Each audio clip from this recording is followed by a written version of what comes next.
Assalamu alaikum respected parents and dear students. On Saturday the 26th of November 2022, Director of Education General Major Naseer visited Fuji Foundation School Sheikhupura. He was welcomed in a grand manner by the student of class prep.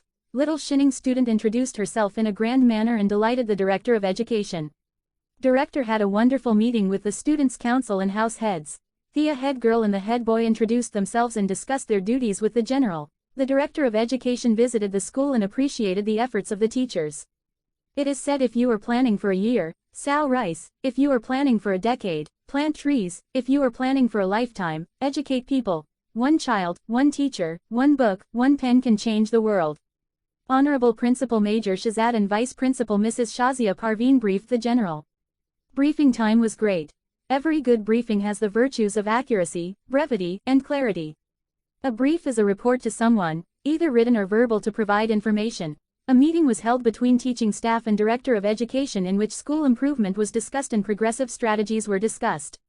Major's meeting with the teaching staff proved to be very useful, for which we thank the Director for sharing the future improvement plan of the school. Thanks for watching.